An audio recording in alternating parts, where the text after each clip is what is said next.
Good afternoon. I'd like to thank you all for joining us today. We have a thought-provoking presentation coming up. We're fortunate to have Scott Draeger, VP of Customer Transformation at Quadient, and our own Gautam Kanwar, President and founder of BelWo, presenting today.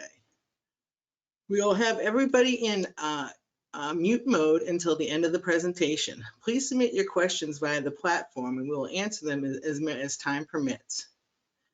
And with that, I'd like to give you Scott Draeger.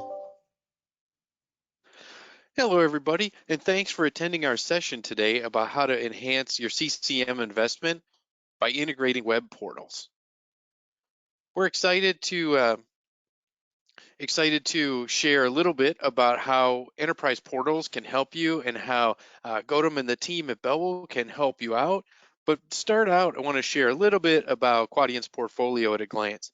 We help create communications that are personalized, ready to go for omni-channel, guided by the latest customer experience, customer journey mapping concepts, and most importantly, compliant with regulations that constantly change.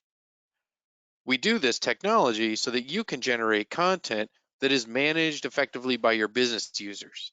So when you're thinking about the enterprise portals that we're going to talk about today, that they're easy to manage by your business users so you don't have IT people making legal mistakes because multiple people have to do the work.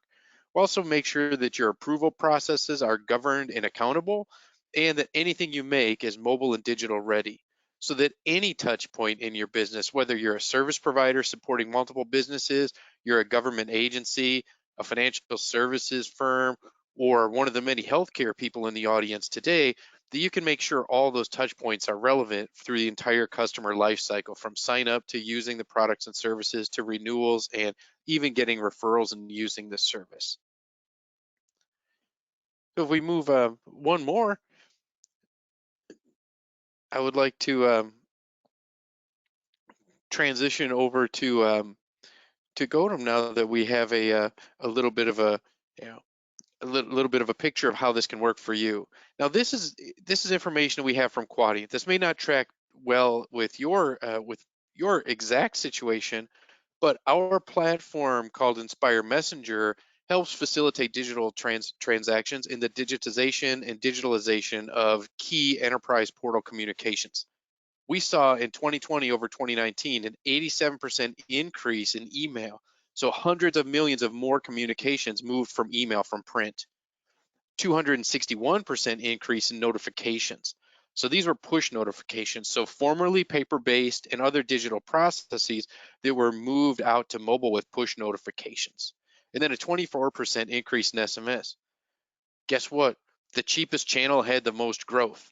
The most expensive of these channels had the least growth. So as you're thinking about your portal and how it resolves B2B portals, resolve to business to customer communications, that's important. And also, before I turn this over to Gautam, 27% of our clients we had an increase of 27% in our messenger clients. So this may not be exactly how you're tracking for digitalization, but in the market, we're seeing digitalization accelerate by approximately 30%. So with that, you have time pressure because your customers are expecting digitalized communications. And through our partnership with BelWo and Gautam here since 2013, almost a decade, he's been doing a great job implementing these solutions with his team. So I'll turn it over to him. Thank you, Scott. Every year, I look forward to these various industry events, the seminars, graph expos of the world, Inspire Days, kind of looking forward to seeing my friends, meeting them, shaking hands, touching base with them on how did their companies do, how did they do in their personal lives, new grandkids, marriages in the family. Last year was pretty weird though. But I mean, hats off to all of us that we pulled through, and with vaccinations pretty well available and kind of in increasing numbers, I'm very much looking forward to the upcoming seminar so that I could meet you all in person, shake hands, kind of hang around on a cup of coffee. This platform, though, is very cool, still a little off. It's not the same. And I would very much look forward to meeting you guys in person in near future. Also, man, with the YouTube recipes that my wife and my daughter keep pulling, especially the baking ones, and the humongous amount of butter they put, it's good for my personal health that I get out of home. So thank you, all of you, for attending today.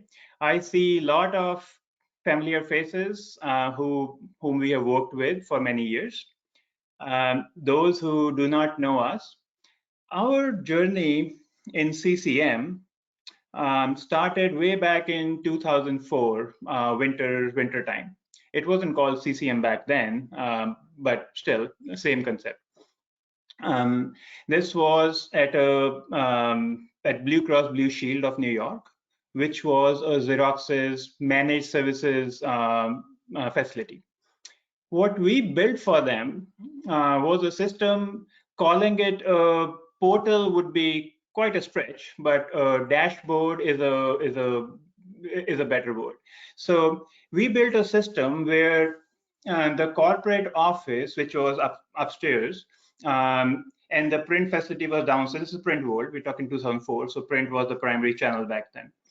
We built a system where the business teams could see what was going on from a print perspective, when it was, what jobs were printed, inserted out in the mail, and that caused quite a rise in productivity in this small thing. And when I came to know of the reason was that when something special was sent over, they were expecting spikes in call center volumes. If they knew when it was sent as opposed to calling all the time, they could plan better and thereby increase customer experience. Ever since, we have gone in many different situations where portals have been a prime focus, and I'm very fond of them. So I have been evangelizing them for a very long time. Portals. What are portals? So self-service portals, I think all of us are very used to, going to a bank website, change your address, update your email, pull your statement. That's all self-service portal that we are very used to. Earlier it used to be go on phone, call up, take long time. Today's webinar, I wanted to focus especially on the behind the scene activities, the behind the scene things that need to be done to enable basically that customer experience at the end portal. A lot of magic happens before. Most of you have experiences in your respective organization. So regulatory changes constantly. My friends in insurance are always looking at that. So marketing message updates. You have a bank. You want to have a credit card sent to your customers. So you're gonna keep changing those messages. Recently, COVID-related disclaimers. This is covered. This is not covered. All those things had to be sent over. Your legal is involved. Marketing is involved. Your specific line of businesses are involved. IT is involved. A lot of people get involved. BelWo is an outsourced company. We have been working with customers since 2002, actually, and 2004 in CCM, and supported them through automation, supported them through your implementation CCM, running the shop. So we end up seeing a lot of changes in their final leg, which is the implementation. One of the observations we have is it's not the change actually that takes time. It's the scheduling, the follow-ups. They are the ones which are most time consuming. So ticket is received by my department. We might be busy. Des might be busy. So another day or so is lost and clock is ticking. So by the time we assign a developer and work on, then we need to have a very extensive QA done, a quality assurance, and all that takes time. Business portals kind of have the ability of skipping most of these things by having automated follow-ups. The reminders of if somebody is behind on their approval, their task, they'll keep getting reminded by the system, not the person, by the system. And in most cases, if rightly done, IT can be skipped completely. So what self-service portal does in customer experience by avoiding the phone hold times, kind of business portal does the same equivalent by avoiding numerous emails with Microsoft attachments going to and fro. So let me move on to the next slide. This talk is intended to be mostly generic in nature, talking about portals generally. But some of the examples I'll cover later on are going to be Quadient, based on Quadient Interactive. And that's what we are as a company more familiar with. We have seen a lot of different systems, starting from Streamweaver in Blue Cross Blue Shield. Since then, we have seen DeskNet, XMPie, Composite, Planet Press, DocuMerge, Doc1, Extreme, and then we came across GMC back in 2009. I think that's when we've been, and now it's called Quadient. Typically, so basically everything applies, but examples might be more this thing, which just because we are familiar with that little more. Typically these systems have two kinds of users: a supervisor, administrator level, and agent level. Admin level users are those who are responsible for, your all content changes and all ownership. So system like this today, web-based, so all very set up for working from home kind of scenario. But your legal, your marketing, all of them could have their own pieces in a document in a very walled garden approach, which means that they cannot go outside of their area that they are given. Within that area, whatever changes they make are limited to mostly textual changes. And when they run proofs, they'll see if something is wrong. They can't really make an effect on some other section. That's the biggest part. IT, whereas when we do things, yes, we have the whole source code, so we could have unintended consequences and change something else. That's why testing becomes very important. The second side of users are agents. So, for better customer experience, for personalization, there's the business teams have already set up all the wordings, but you're adding something on top of that, or having some kind of a questionnaire or something. So ask people on phone and make a document custom to what all they want to see. Those kind of agents, customer facing, are the agents. And similarly, whatever you have, whatever you send can be sent to the person when they're on phone. Email could be sent over, and it could be archived. Let's see a few examples to kind of explain that a little better.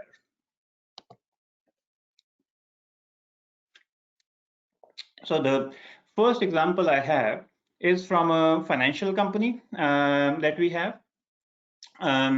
They were, and specifically their wealth department, wealth management division. They were pretty forward thinking, and they were migrating from legacy. I believe they probably had some pieces at least paper-based, if I'm not mistaken. And we just got very lucky with this one, because this one was, we finished in November 2019.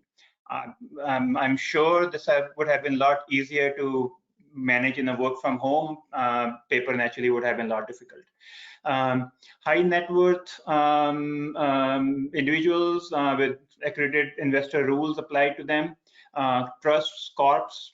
So a lot of, and these have a lot of state by state regulations. So a lot of things need to be kind of balanced. So the inclusion logic on how to build up a document was generally complex because a lot of moving parts in there.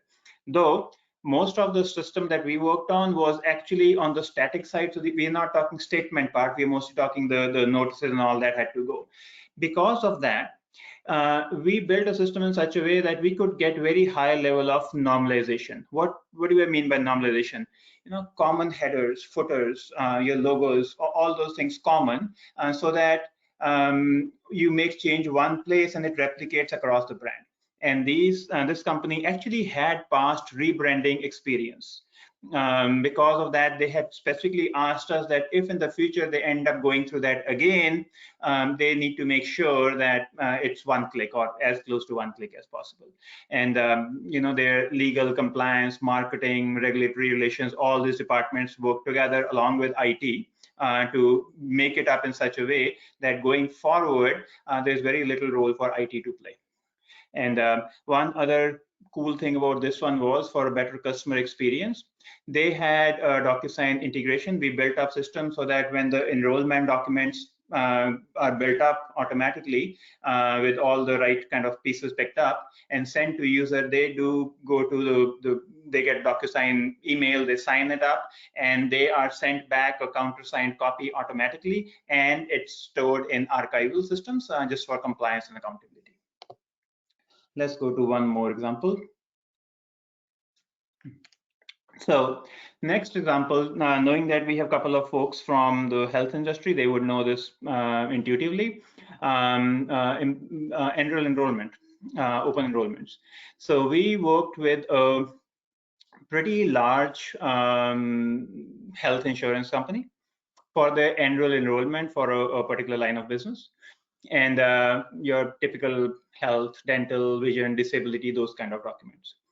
This was actually a 2020 implementation, and they were replacing a homegrown system, which I am told was costly to support and had frequent breakdowns. So there must be old system or something, or some other things about maybe some developers leaving or some cases like that.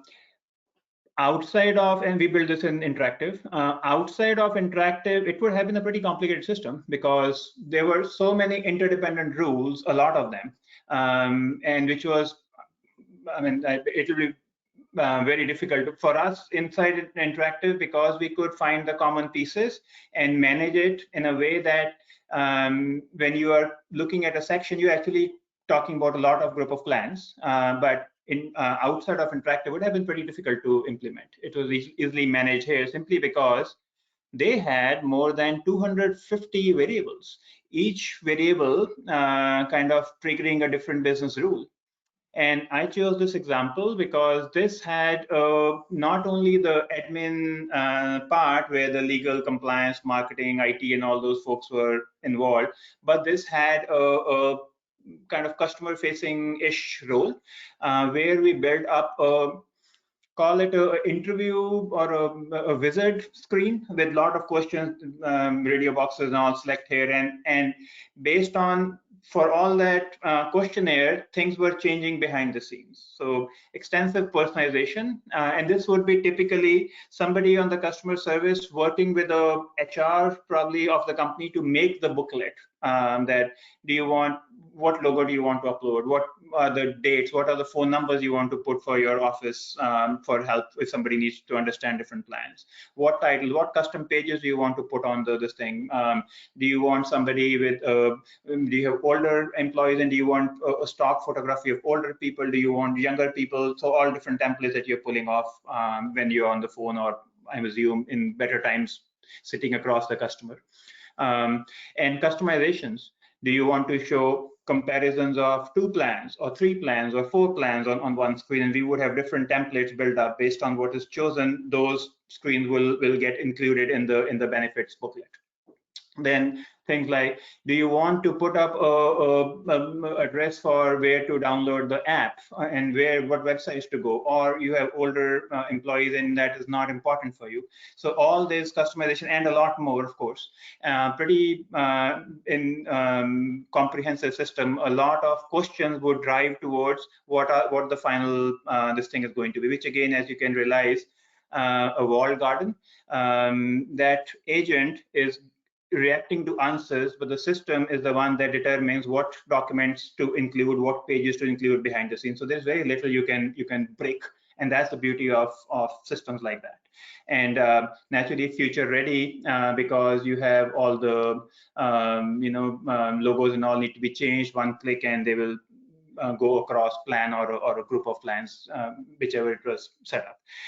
Also downstream integration with electronic print delivery, based on you're talking to somebody, a PDF goes right away if they want to distribute that, and a request goes into the print listing workflow.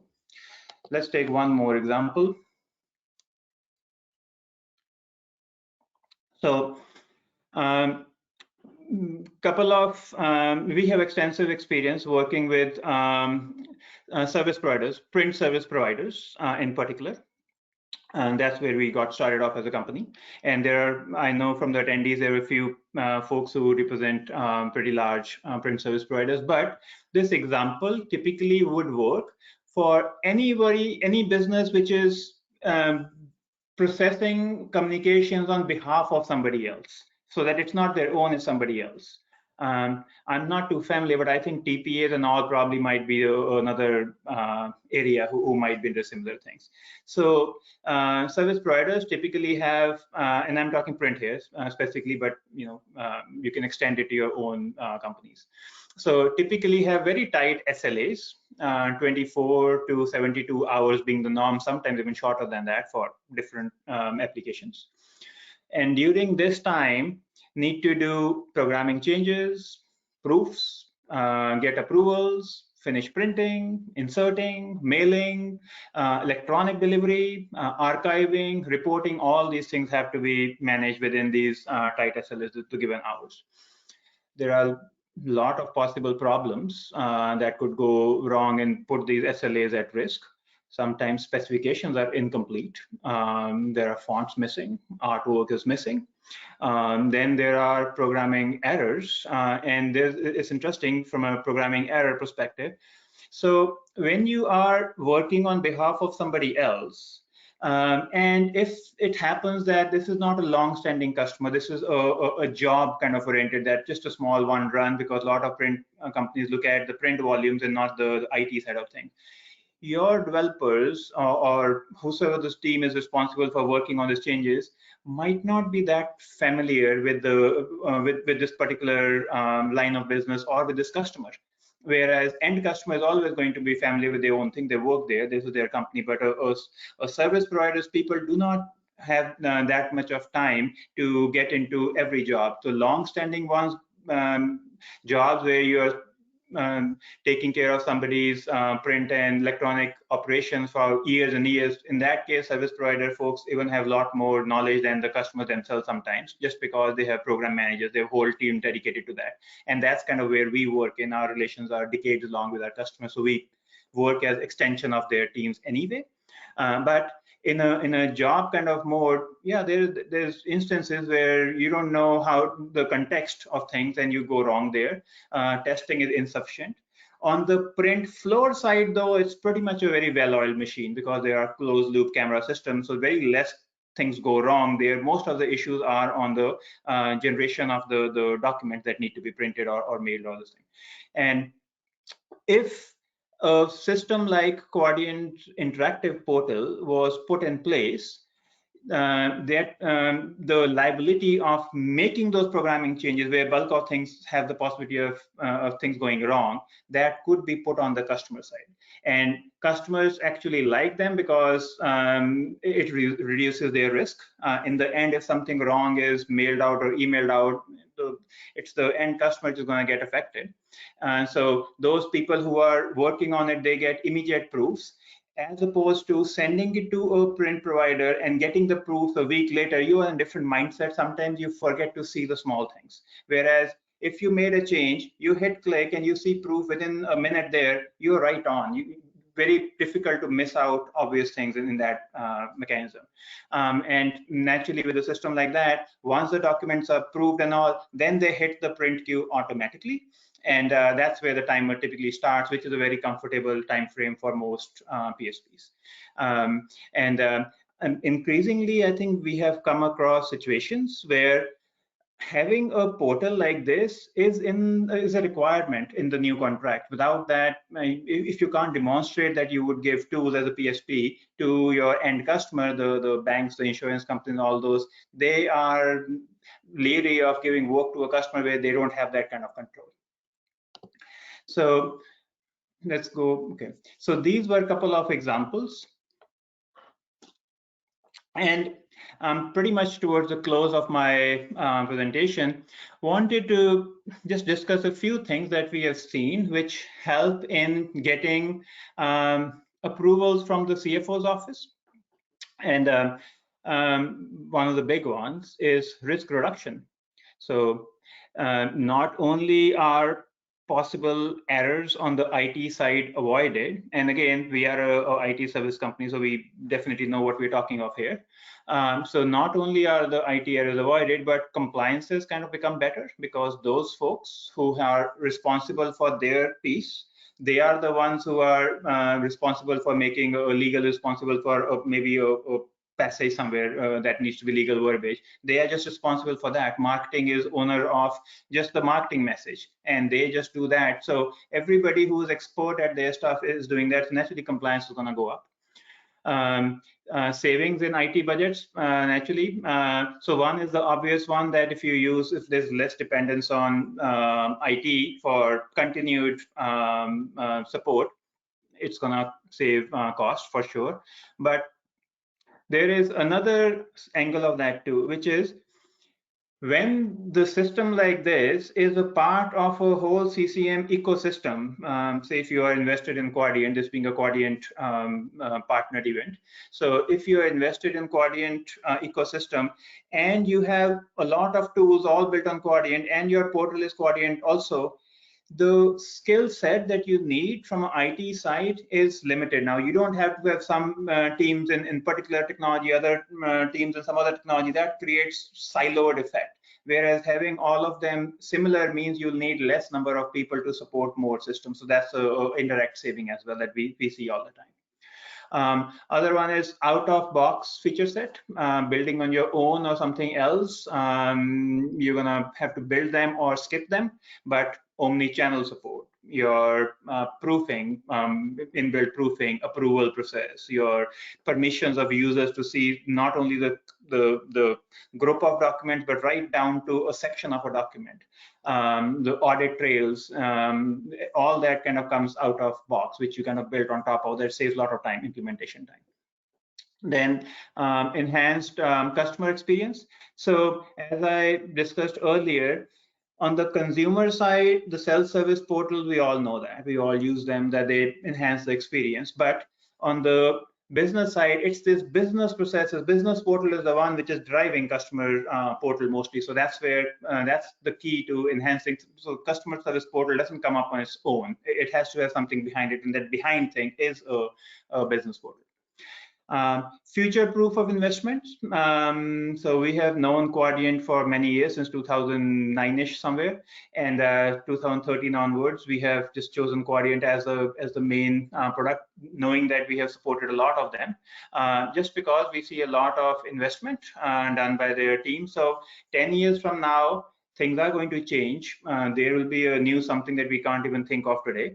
And with a homegrown system, a lot of development will have to be done to build that up. Whereas with a Quadient system, mostly it will be just a hook or so, because they would by that time have the tools ready.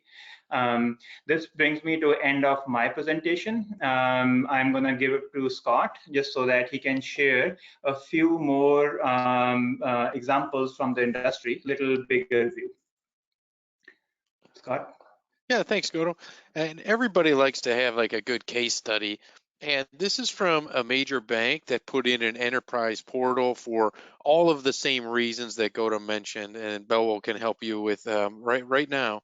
Um, they needed to rapidly change content, reduce those errors, make sure their approval process was smooth, and they didn't have to spend a lot of extra time integrating within their own IT ecosystems. But this group was able to save $4 million by shifting over a B2C process with an enterprise portal, so that their own line of business people could help transition customers from expensive manual paper or human processes and move them to a portal.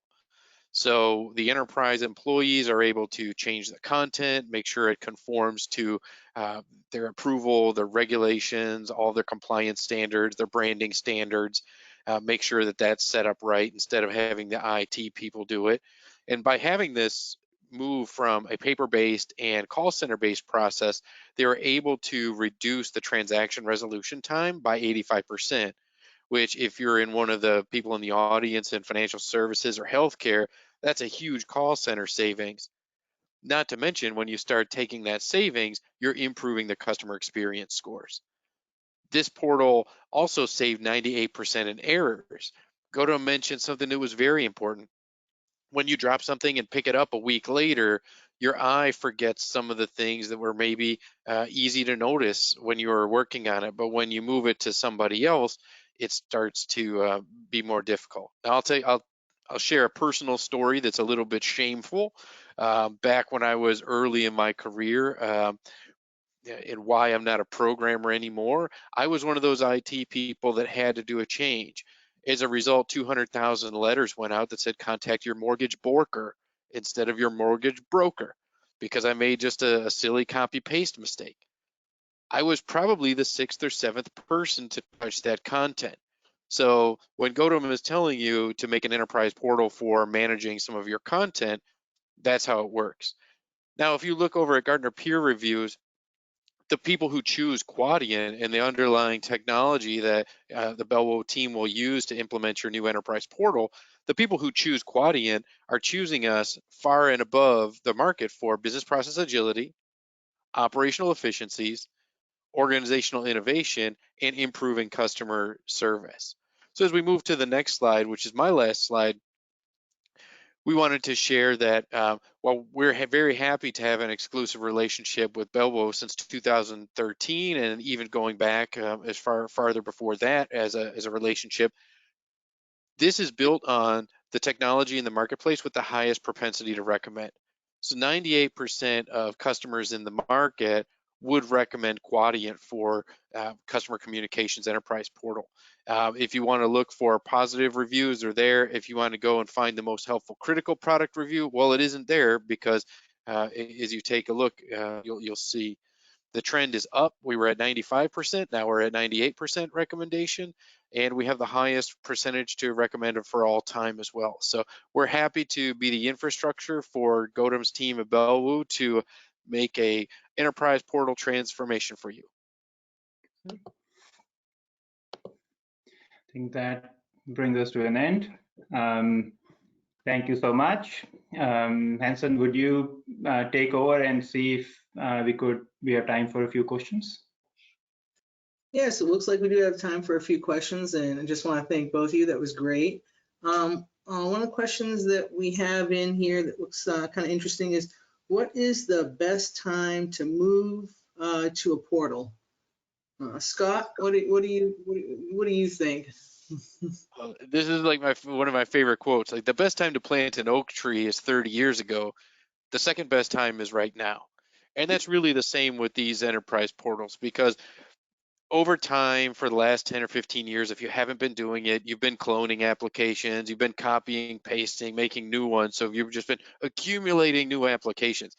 This is the time to modernize it and streamline it, because then you can add the new channels as well. So you're cleaning up some messes from extra accumulation of applications, and you're enabling those to go multi-channel and giving business user control. You're going to save a ton of money, a ton of time, and increase the way you engage with your customers.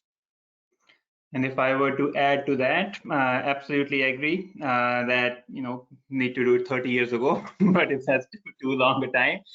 We have found that if you are anyway thinking or underway a migration effort from legacy to a more modern tool, hopefully Quadient ecosystem, that is a fantastic time. Rather, we make it a point to always talk about our customers that think about the increase in customer experience and the empowerment you could do for your internal business teams if you put if you increase your scope and add a portal right when you're doing your migrations. And so, any other questions? Thank you, Gautam. Another question I have here is, what kind of additional investment are you looking at to implement a portal? So at the implementation time, how much, it looks like how much time, what kind of investment are you going to need to make to put this portal in? Scott, you want to take this on the Quadient side first, and I'll answer from the implementation? Sure. With Quadient, we have a variety of ways to where we can start out with a small project all the way to a total transformation of your customer communication portfolio. We can start small. We have a variety of new ways to implement new ways to implement portals very quickly, and then Gautam's team over at BelWo can do some of the work to get that realized. It absolutely can be done this year. So we've seen projects in the past that were put off because they maybe have taken too long, but we're kind of bite-sized and ready to go with a small project, understanding that Quadient as a technology infrastructure can grow with you. So you're not limited to, doing a minimum viable product with a limited solution that can't get you everything you need to go. You can have a nice solution with your portal today, and all of the work that you do and all of the help that you get from BelWo is leverageable as you expand and extend, which is unlike some of the other offerings out in the market that kind of do a low-hanging fruit application, but pretty soon you'll find yourself painted into a corner where you can't meet the requirements of your more complex applications and work. From a technology perspective, since we generally are the implementation partners, if I attack this question that way, the politically correct answer would be depends. But based on our experience, we feel that if you are going to have a CCM system put in where you are putting a system which automatically makes up all your multi-channel documents, and on top of that, there's a question whether we should add a business portal or not. Our estimates kind of say these are just estimates, and each case is different. Say somewhere between 10 to 30% additional overhead based on, are we doing mostly static kind of documents, being on the lower side of estimate, or are we doing transactional documents, the tables, the flowing tables and all that get a little more complicated, a little higher effort to implement. But with that kind of additional budget on top of regular implementation, you would save a lot of time, energy in chasing things and all in the long term. So all the benefits that we talked about are the benefits that come up with about 10 to 30% additional on top of your CCM regular system. Yes, that's an interesting one, because everything we look at, the investment is always small compared to the return, because we're winding up consolidating multiple channels down to one, which takes down some really expensive approval costs. So if you have legal, compliance, and marketing approving something for print, web, push notifications, and a variety of digital archive channels, if you can get that down to one approval on your enterprise portal, you've removed eight separate approval steps from some very expensive people within your organization who are in charge of legal, compliance, and marketing. Exactly. Yep. We are running over time. Anson, do we have another question? Yeah, I've got another question. We've got one more question here. We've got a company that has around 3,000 documents, and they want to know what would be the best way to get that implemented into a portal, like to be able to review them and get them into a portal in the best way possible. I believe you have a tool, don't you? Yeah, so I was that's what came to my mind. So when I hear some about 3,000 documents, that typically points to an enterprise, and different industries have different kind of documents, but one common theme is that in most of these enterprises, there is a lot of similarity in documents. We have been working with Quadient on a newer tool, which is not out for public yet, but it's making a big impact. And I think I'm hoping Scott can add a little more to that later on. It's called Inspire Express. And Inspire Express is an AI-driven tool which would analyze a lot of existing documents and group them up, something that can be onboarded a lot faster. So a few years ago, this was mostly a manual effort where you are trying to analyze what blocks go together so that you could make it once and reuse it multiple times in the system. But now AI helps that. Scott, you want to add a little more on from that perspective, the results that you guys are seeing? Yeah, it's a way we came up with just technology that Quadient and our partners over BelWo are able to use to speed up that analysis process, which is usually the biggest roadblock. It's work you don't want to do, It was manual intense, so it will actually read output communications and then suggest the ideal templates. Everything can be reviewed and adjusted before it's put in. But to give you a little bit of a context, if you have 3,000 documents, we went through last year was one of the first kind of the breakout years for it, where we were using it on more and more projects. We went through 15,000 templates migrated, and we already have 50,000 more on the docket for this year. So this is performing at scale, at speed, and eliminating the terrible part of a project. The terrible part is the stuff you have to do before you would call Quadient or BelWo to come up. This is the internal analytics stuff. This AI machine learning will surface most of that for you in a fraction of the time. We're seeing 95% reductions in analysis times. So our best case study, we took something that was 48 months of person analysis work, and we got it done in 2 weeks. So we went from 2 years to 2 weeks by using AI and ML to mine the current output for optimal template reconstructions. Hanson, do we have more questions?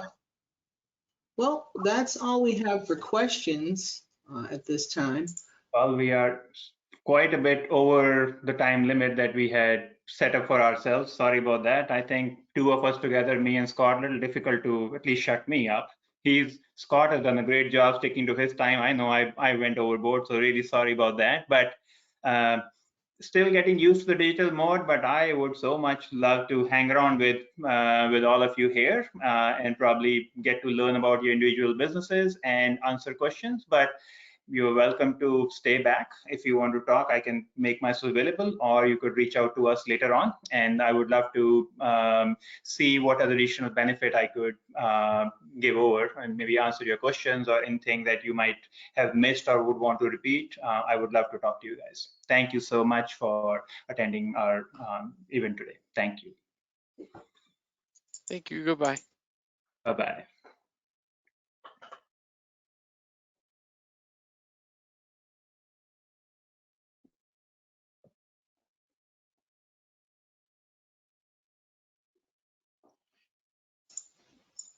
And so I guess we can shut it off now, the event?